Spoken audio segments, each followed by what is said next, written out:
what are the potential human rights concern regarding the agreement between the UK and Rwanda to deport asylum seekers to Rwanda, from Britain to Rwanda?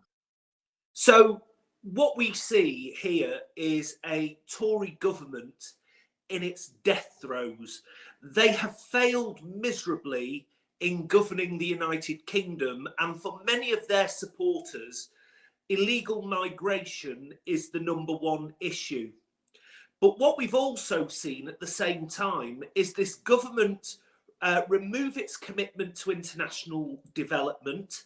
It has woefully underfunded border security, and the cuts that we've had for 14 years are showing exactly what happens. So we have lots of people now coming, the Tories would say illegally, to the United Kingdom across the Channel in boats. This is an incredibly dangerous thing for people to do.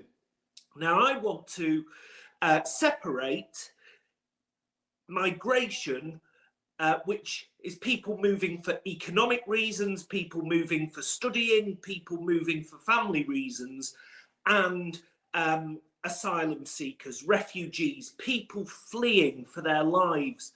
The United Kingdom has always been welcoming for people who are refugees, people for whom living in their home country temporarily is not an option.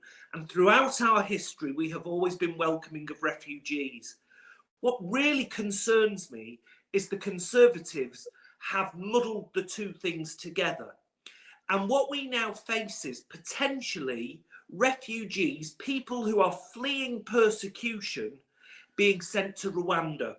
And because an act of the British Parliament says that Rwanda is safe forevermore, and just because the British Parliament says it doesn't make it true, we could potentially be sending people to Rwanda who have fled Rwanda for a variety of reasons.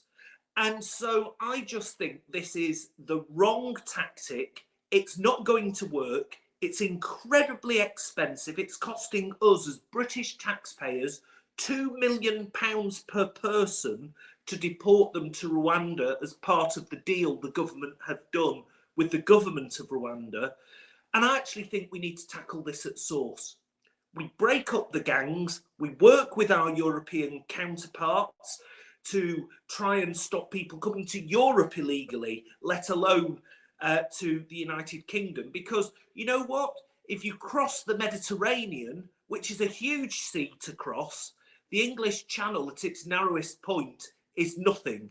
So, of course, people are going to make that journey having come across the Mediterranean. But we also need to reinvest in international development to tackle some of the underlying causes why people come to Europe illegally to seek a better life.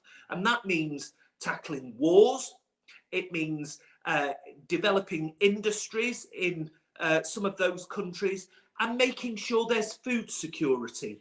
Because often it's things like famine, war, and the lack of job opportunities as to why people come to Europe for a better life.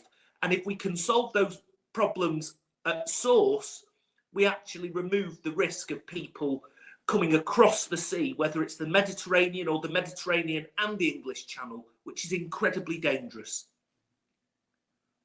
What will happen? What do you think? What will happen to those migrants affected by Rwanda scheme? Well, I'm not sure that many will actually ever make it to Rwanda. I think this is basically a gimmick. It's a headline to show that the government's doing something.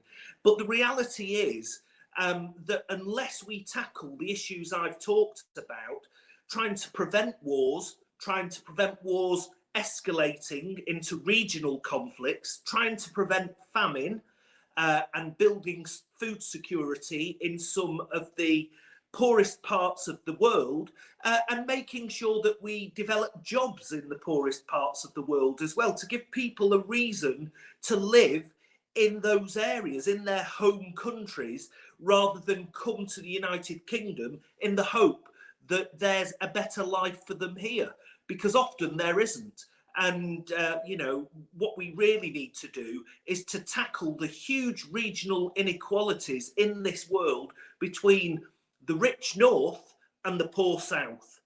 Only by making the south, the southern hemisphere, more prosperous, more stable, will we prevent this global migration.